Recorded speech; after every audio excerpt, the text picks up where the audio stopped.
Halo, assalamualaikum warahmatullahi wabarakatuh. Kita akan menggambar grafik fungsi kuadrat atau parabola, kemudian menentukan domain dan range-nya. Sudah saya sediakan satu contoh soal sederhana ya. Gambarlah grafik fx sama dengan x kuadrat min 4x plus 3. Nah, ingat prinsip menggambar grafik. Kalau di fungsi linear atau garis itu menentukan dua titik, kemudian hubungkan titik tersebut, kemudian perpanjang. Itu kalau linear. Kalau kuadrat kita menentukan tiga titik. Yang pertama kita tentukan titik puncak ya, jadi kita tentukan titik puncak dulu. Kemudian yang kedua kita menentukan satu titik di kanan, satu di kanan puncaknya, satu kiri puncak. Nah, kemudian kita hubungkan dengan grafik parabola ya. Langsung saja, fx sama dengan x kuadrat min 4x plus 3. Kita cari titik puncak. Titik puncak itu rumusnya xp, yp ya. X puncak, y puncak. Nah, xp itu adalah min b per 2a. B itu apa? A itu apa? Nah, kita ingat kembali bentuk umum fungsi kuadrat adalah fx sama dengan ax kuadrat plus bx plus c. Jadi kalau seperti ini A-nya adalah di sini 1, B-nya min 4, C-nya 3. Tinggal kita substitusikan. Min B, B-nya kan min 4, min B berarti 4 per 2A berarti 2 kali 1 maka sama dengan 2. Itu XP nya ya, absisnya. Kemudian YP, Y puncak, itu ada dua cara. Kita bisa mencari menggunakan dua ini yang sudah diketahui. Jadi 2 kita substitusikan ke sini.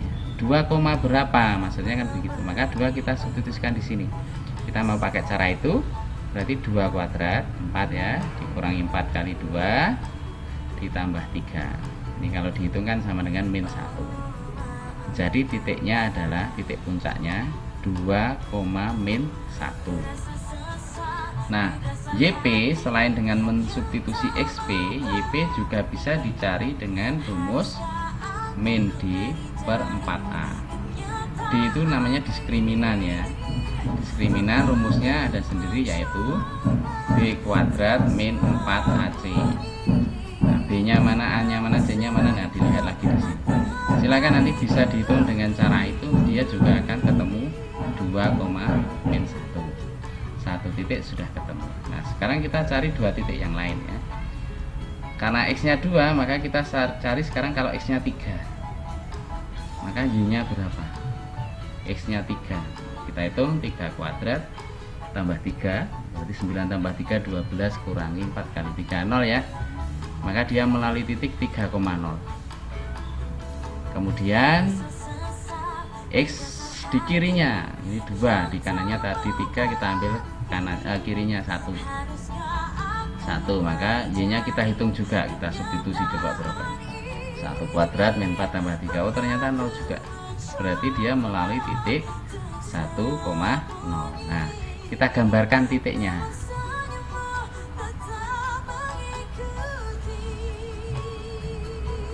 2, min 1, kita lihat 2, min 1 berarti ke kanan 2, ke bawah 1, ini 2, min 1. Kemudian 3,0 di sini ya, ini 3,0, 1,0, ini 1,0. Nah, kemudian 3 titik ini kita hubungkan, tapi bukan begini ya, bukan lancip seperti huruf V itu, bukan, tapi dia parabolis, kurvanya kurva mulus seperti ini. Naik tak terbatas, dia naik tak terbatas dan tidak condong ke kanan atau condong ke kiri, jadi dia simetris. Jika dibagi 2 dengan garis ini, nah nanti jadi 2 sama besar ya, kanan dan kiri. Nah, ini gambarnya seperti ini, sangat sederhana kan. Nah, sekarang kita menentukan domain. Domain untuk sembarang fungsi kuadrat, domain itu kan X ya, jadi ini kalau ke kiri terus sampai kapanpun selalu ada nilainya. ke kanan terus sampai kapanpun, terus ini pasti ada nilainya.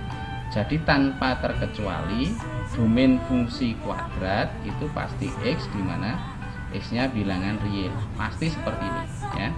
Nah, yang membedakan range-nya. Range itu kan bicara masalah Y. Y itu berarti bicara atas dan bawah. Nah, kita lihat ini grafik ini paling bawahnya di sini kan. Paling bawahnya kan di sini. Ini tadi berapa ini kita hitung kan min 1. Ya, paling bawah min 1, paling atas berapa? Paling atas tidak terbatas.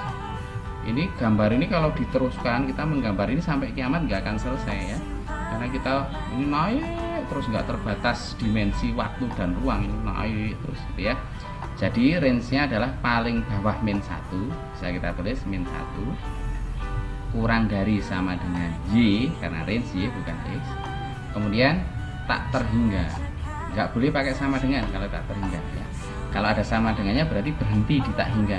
Ini nggak berhenti, berarti nggak boleh pakai sama dengan. Tanda tak hingga seperti ini, dengan Y elemen bilangan real. Nah, menulisnya begini boleh, atau boleh juga ditulis Y di mana ini nilai paling kecil Y nya kan min 1, berarti harus lebih dari min 1 kan gitu, nggak ada batasnya. Maka boleh ditulis Y lebih dari sama dengan min 1, Y elemen bilangan real. Nah, ini range nya ya. Saya ulangi, jadi untuk mencari range kalian cukup mencari titik puncaknya, tapi Y nya loh ya, Y nya. Jadi caranya tadi boleh dengan X nya dulu ketemu 2, baru disubstitusi ketemu min 1, nah ini nilainya. Atau langsung menggunakan min D/4A ini nanti juga akan ketemu min 1 di sini. Nah, kalau dihitung silahkan saja nanti sama dengan min 1 hasilnya. Nah, ini boleh langsung dimasukkan. Nah, tapi hati-hati, kadang-kadang nanti ada kurva yang begini, ini puncaknya. Misal ini tingginya min 1 gitu ya. Maka berarti paling tinggi kan min 1. Kalau seperti ini range-nya Y paling gede min 1, berarti kurang dari min 1 kan ya. Kurang dari sama dengan min 1. Y elemen bilangan real. Hanya begini ya. Hanya ada 2, tidak mungkin terbuka ke kiri atau terbuka ke atas. Jadi hanya terbuka ke atas seperti ini. Saya tadi bilang ke kiri atau ke kanan ya, tidak mungkin terbuka ke kiri atau terbuka ke kanan. Yang mungkin hanya terbuka ke atas begini atau terbuka ke bawah. Nah, ini pun bisa kita cermati dari nilai A di sini. Kalau positif dari X kuadrat misalnya 2X kuadrat dan seterusnya, dia akan seperti ini, dia hanya positif. Tapi kalau negatif misalnya fx sama dengan min X kuadrat dan seterusnya, ini gambarnya pasti yang ini ya. Ini untuk A kurang dari 0. Nah, untuk lebih memahami silahkan bisa dicoba latihan yang ada di LKS.